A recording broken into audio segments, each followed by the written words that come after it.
Good morning, good evening, good afternoon, brethren. We're back at it again with the Master Craftsman Philosophy course. Specifically, today we're going to be diving into the 17th degree, Night of the East and West. And I'm excited to do that with you. Just a couple reminders, as always. One, if you're participating in the Valley St. Louis Master Craftsman Study Group, make sure you've read the material before you dive into this chapter. Take some time to do that and absorb it before you go through this video. It is a refresher. We're not covering all the bases. You need to have that groundwork in first before we kind of touch on the highlights.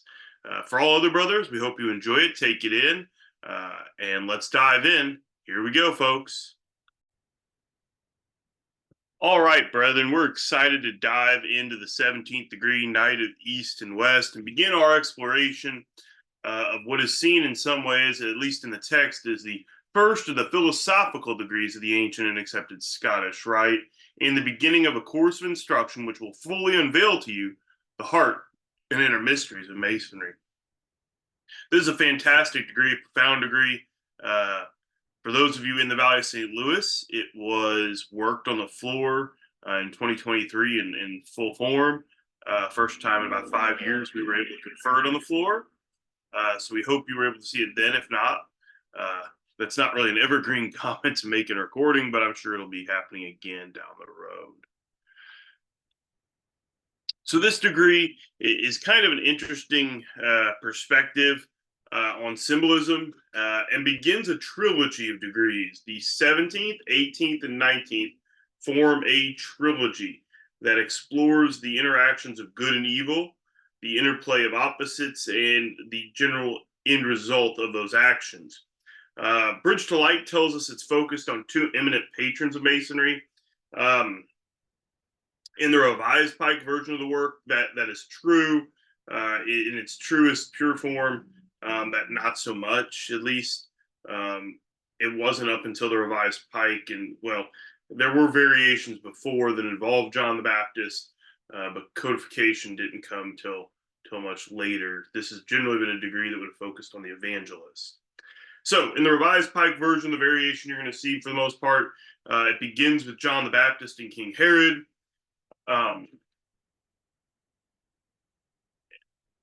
And proceeds forward discussing his soul and things like that. John the Baptist, obviously, his life ends. And then we're transported to the shore of the Dead Sea. Some various texts will tell you the island of Patmos, which is more of a general commentary now, since it is relating to the evangelist, but the older work would say the shore of the Dead Sea. And you're there to learn the lessons as you're told of these wandering knights who then appear and instruct you. The general allegorical references and lessons are inspired by the book of Revelation or the Apocalypse of John. It involves Kabbalistic symbolism, and we see in this degree that God is one, immutable, unchangeable, and is infinitely just and good. We learn that light will ultimately overcome darkness. Good will conquer evil, and truth will be the victor over error. So again, we've already kind of said it, but this is an introduction, if you will, to the unveiling of the inner mysteries. It's the first of the philosophical, if you will. And we're told specifically that in all time, truth has been hidden under symbols and often under a succession of allegories, where veil after veil had to be penetrated before true light could be reached. The essential truth would then stand revealed. The human light is but an imperfect ray of the divine and the infinite. We begin this section with some broad discussion upon surveying ancient religions and their connotations. We kind of jump through these hoops to talk about the variants of these practices. As we proceed later on, we're going to have some more exposure to the ancient mystery traditions of various faiths. But this gets our feet wet. We're told that the religion taught by Moses, which was like the laws of Egypt, enunciated the principles of exclusion it borrowed at every period of its existence from all the creeds from which it came in contact with. While the studies of the learned and the wise, it enriched itself with amiable principles from the religions of Egypt and Asia, and it was changed by those influences. In the wandering of the people, everything that was most impure or sedative in the pagan manners and superstitions was perhaps set aside. It was one thing in the time of Moses and Aaron, another in the time of David and Solomon, and still another in those of Daniel and Philo. And what Pike is commenting here upon is this idea that to say that religion doesn't change is a falsehood. And biblical scholarship approaches this various ways. There's been multiple comments in recent time and not recent time about the fact that the Bible, if you were to look at it, especially the Old Testament, there's different tones, different approaches, and what mattered, what didn't matter, and influences that came through it. And here Pike, of course, is relating the fact that what it was to one group of people shifted to another and shifted to another from there. This idea that different barriers were in place produced different influences. He tells us that all the barriers that had formerly kept nations apart were, of course, thrown down. And while the people of the West readily connected their faith with those of the East, those of the Orient hastened to learn the traditions of Rome and the legends of Athens. While the philosophers of Greece, more or less Platonists, seized eagerly upon the beliefs and doctrines of the East, the Jews and Egyptians, before then the most exclusive of all peoples, yielded to that eclecticism which prevailed among the masters, the Greeks and Romans. So he's talking here about this idea of as society and cultures interacted, the opening of doors of these discussions. Traditions were shared, ideas flowed in and out, and with that, the transmission of knowledge and faith practices, and things grew and shifted over time because of that.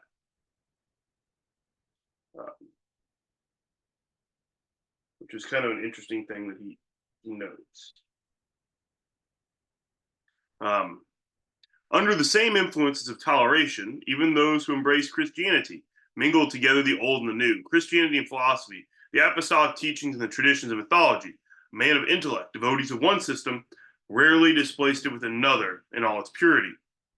The people take such a creed as is offered to them, according to the distinctions between the esoteric and exoteric doctrine, easily gaining a foothold among many of the Christians, and it was held in vast number, even during the preachings of Paul, that the writings of the apostles were incomplete, that they only contained germs of another doctrine, which had been received from the hands of philosophy, not only the systematic arrangement, which was wanting, but of all the development which lay concealed therein. The writings of the apostles, they said, in addressing themselves to mankind in general, enunciated only the articles of a vulgar faith, but they transmitted the mysteries of knowledge to superior minds, to the elect, mysteries handed down from generation to generation in esoteric traditions.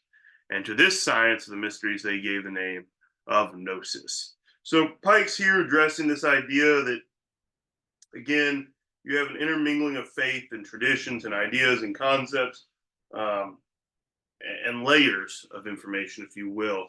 And the fact that in the adaptation of faith traditions,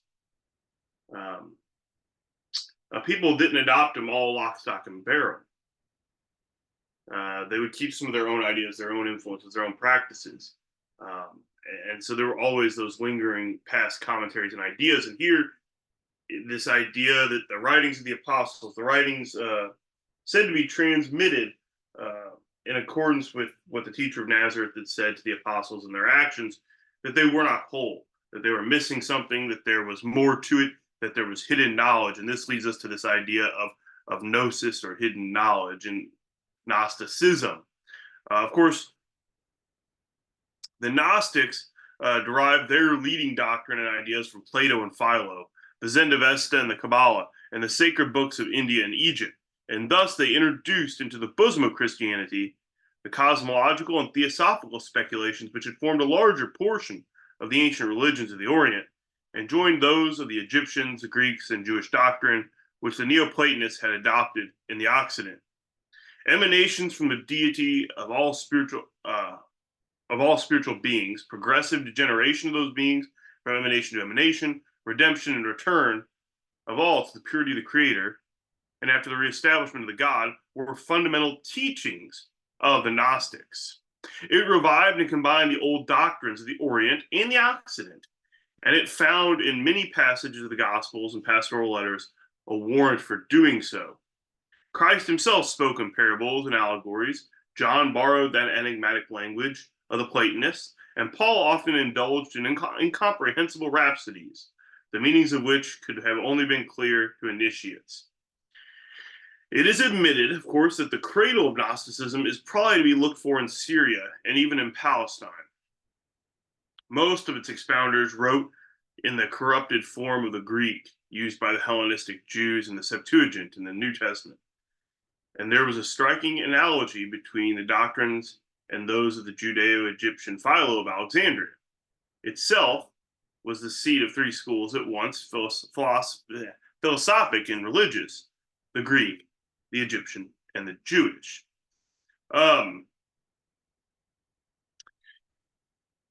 Pike's talking a lot about a lot of things here in this discussion.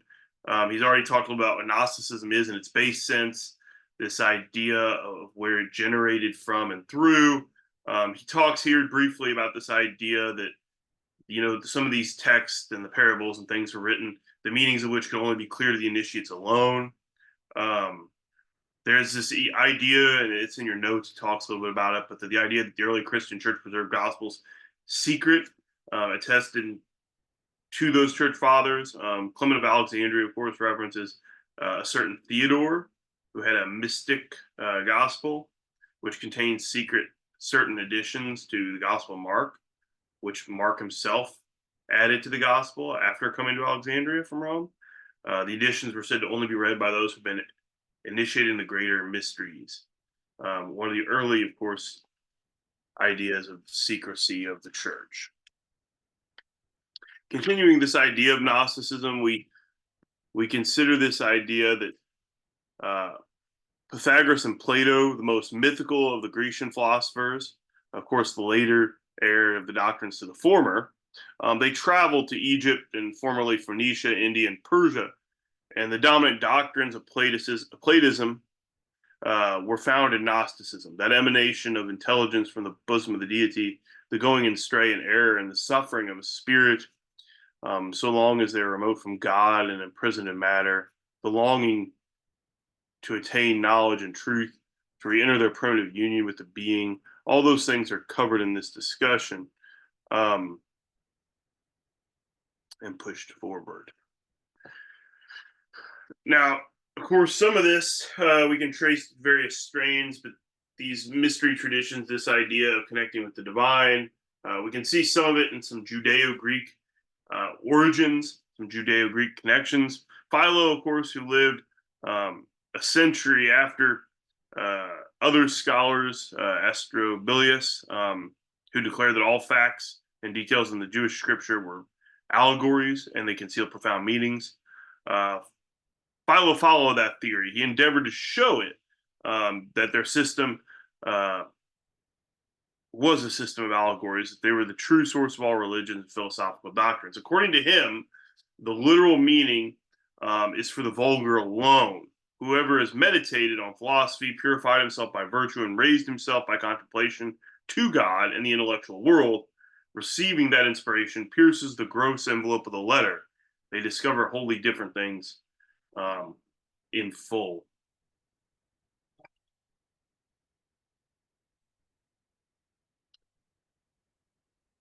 Of course, there are other aspects that are addressed in this scope of text, and not all of this is wholly relevant, if you will, to the quiz that you'll later take, but I do want to address a couple things.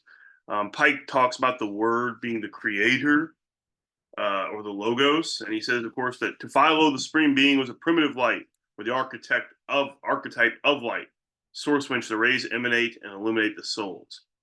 He was also the soul of the universe, and as such acted in all its parts. His image is the word, a form more brilliant than fire, and not being the pure light. The logos dwells in God, for the supreme being makes to himself within his intelligence the types or ideas of everything that is to become a reality of the word. The logos is the vehicle by which God acts in the universe.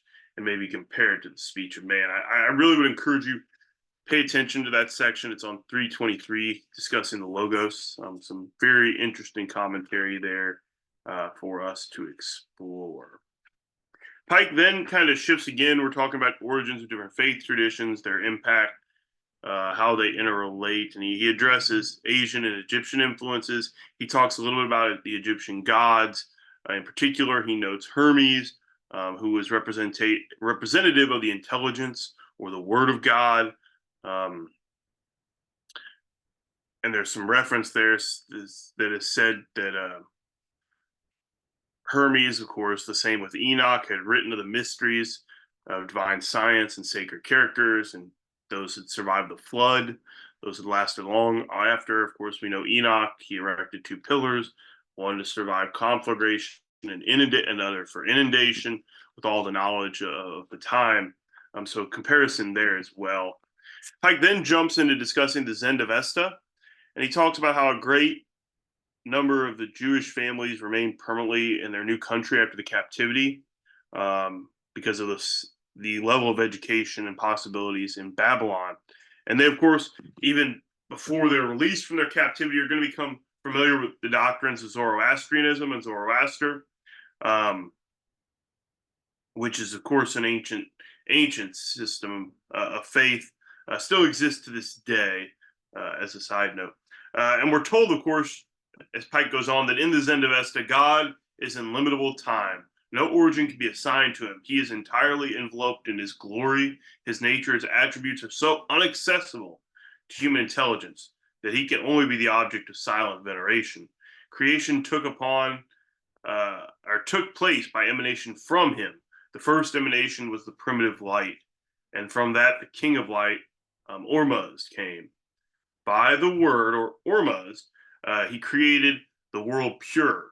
He is the preserver and the judge, being holy and heavenly, intelligence and knowledge, the firstborn of time without limits, and invested with the powers of the supreme being. And then Pike goes on to talk about the Amishpentas, the Amishpans, and their relevance. A nice little quick dive into the Zendavesta here. Obviously, in the 32nd degree, we go deep into this material, but again, I would always encourage you, when Pike puts material into these lectures and it ties to a later degree, he's teeing you up, he's setting you up, he's showing you a little bit behind the curtain more than you think, and I would encourage you, pay attention to those segments, pay attention to those sections. Of course, when we discuss the Zendavesta and we talk about Ormuzd and Ahura Mazda and things like that, we of course have to talk about the principle of darkness involved in the system, which is Ahriman, the second born of the primitive light, who emanated from it pure like Ormuzd, but was proud and ambitious, and it yielded to its own jealousy, being jealous of the firstborn. Okay, and we can see that. Makes sense in a general sense, as people would say. For his hatred and his pride, he was condemned to dwell for 12,000 years in a part of space where no ray of light reached, the black empire of darkness. In that period, the struggle between light and darkness, good and evil, will be terminated. Fantastic discussion here. And as we consider this degree and its actions begins with the candidate coming into a room and everyone is dressed in white. And there's a discussion about sacrifice and life or death. And the candidate offers to give his life, to make his own sacrifice in the battles of life and death, and as needed for masonry, for mankind. And there's a trial that occurs, and showing his willingness to sacrifice, the curtains around the room drop, and he sees the room as an array of colors, and he's told he has the ability to approach the Book of Seven Seals. And it's at the Book of Seven Seals that he begins really to understand this battle of good and evil. And I know we're gonna hark back to this idea of good and evil in a minute, but I want to stop here now to talk about it for a moment, because as he opens each seal, things get worse and worse. Things get darker and darker, sadder and sadder. and inevitably it gets super bad. Obviously, if you think about the apocalypse and the seven seals and the horsemen and things like that. But light pierces through. Light pierces through and overcomes, and then we see good and we see happiness and joy and victory. And so keep that in mind. Pike here is showing us a little bit of the curtain back of Zoroastrianism, which he dwells on quite a bit more and exploring its connotations. But here's showing you the dark side, showing you the light side of it, and its importance.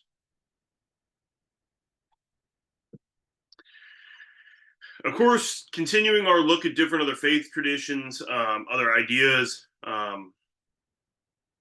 it is significant, at least in noting that Pike talks about the Pharisees and the Sadducees and the Essenes and other sects.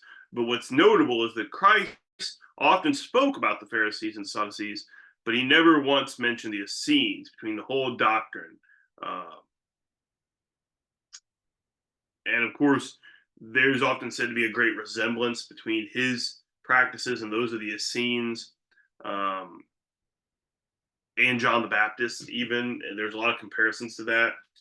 Biblical scholarship, current biblical scholarship will tell you things don't line up, doesn't really work.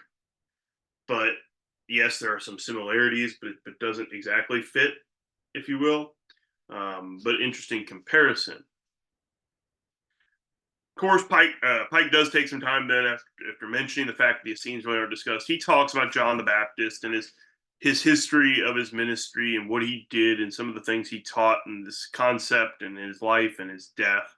And then he goes on to talk about at least a possibility of another Essene, Apollos, who was an Alexandrian Jew.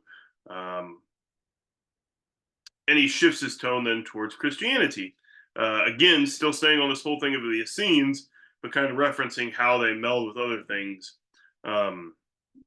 and talking about their relationship. And interestingly, just for our own notes, that we're told by St. Augustine in his various comments that the disciples were first called Christians at Antioch when Barnabas and Paul began to preach there.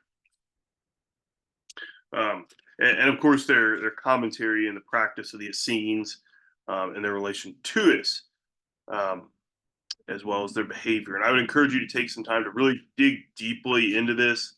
Pike talks about the fact they were sober and chaste. They held all things in common. They turned toward the rising sun. They wore white robes as a good omen. All these different things. And it's tied into the degree and the body of the work. Some of this holds water with what we do know about the Essenes, some not so much. But it is an interesting consideration, and Pike devotes several pages to it. Keeping on the Judaic bent, we go towards the Kabbalah now, which, of course, the source of our knowledge generally on Kabbalistic doctrine comes from the Zohar and the Yesera, which are, of course, older texts, very old texts. And in them, as in the teachings of Zoroaster, everything that exists emanates from a source of infinite light. Before everything existed, there was the Ancient of Days, the King of Light, a title often given to the Creator in the Zendavesta, and the code of the Sabians. And so Pike then discusses Kabbalistic teaching in general regarding the similarities you may find with it, and this idea of the ray of the divine light, and how he connects it to Indian doctrines and some other angles. But this idea of the emanations, of course, we hear that within the Kabbalah with this Sephiroth and things like that. He talks about the fact that there are three primitive forces: divinity, light, and spirit, and light kind of all melding three. You notice it's three and one, kind of. Just hint at that. But Pike calls it three primitive forces. Three primitive forces of divinity: light, spirit, and life. I can't read my own notes today, brethren. And we're told that he reveals himself, at least through the Kabbalah, in these 10 emanations, Sephiroth, which we've all discussed before in various other places. They're vessels of his omnipotence. They're types of creation, sovereignty or will, wisdom, intelligence, uh, benignity, severity, beauty, victory, glory, permanency, and empire, uh, according to Pike. They're attributes of God, and this idea that God himself reveals himself by his attributes makes some sense. Um, Human mind, of course, can't perceive or discern God himself. So this is a mode where we can at least wrap our heads to that. Um, Pike focuses a little bit um, on the concept here that um, we are not going to further follow the Kabbalah in its worlds, which I think is kind of funny. He talks a little bit about that and this idea of the procession of how things interact within the Kabbalah. Yet, in about 10 degrees later in this book, we're going to talk about each of the worlds um, and how they interact far more than what he touches here in this paragraph, where he says we're not really going to touch on them. So I do think that's kind of a funny thing to note. Um, as we move forward, this idea of the logos pops back up. Um, this idea that the word uh, is found in various other creeds, various other faiths. It has quite an impactful history across different things.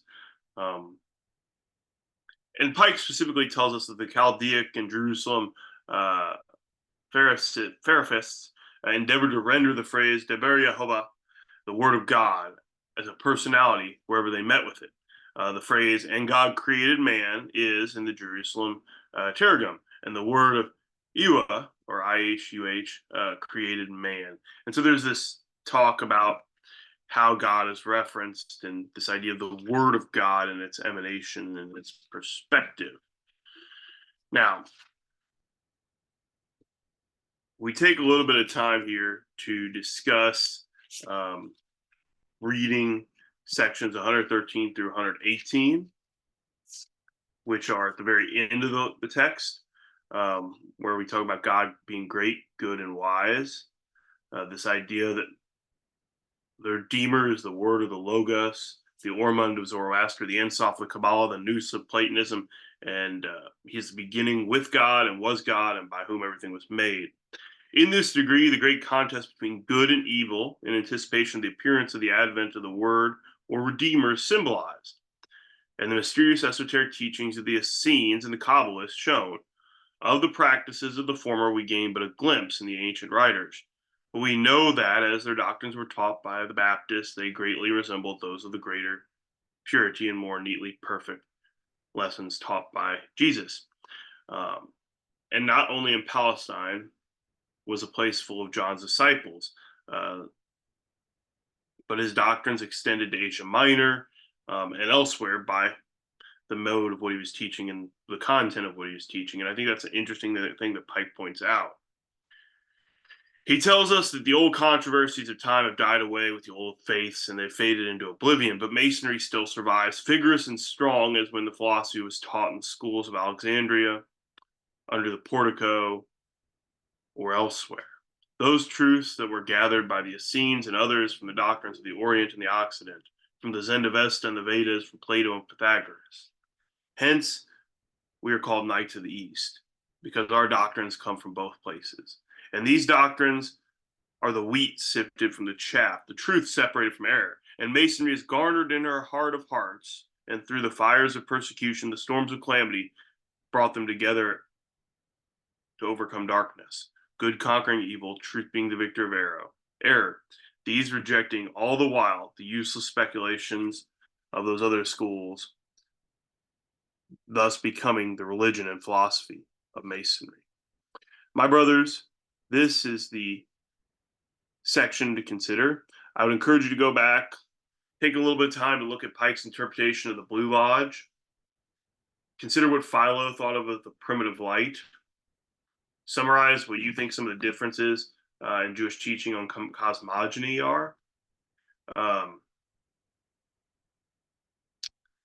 There's some incidents in the Bible that have been considered allegorical. What do you think of those? Look at some of the Egyptian gods consider their attributes, how they relate. Um, we talked a little bit about John the Baptist and how he'd been in the scene. Consider that, weigh that out, and join us as we finish out this section with the 18th degree in our next lecture. Friends, brothers, we'll see you soon. We're glad to have you joining us. Have a great rest of your day. Good night, good evening, good morning, if it is that as well.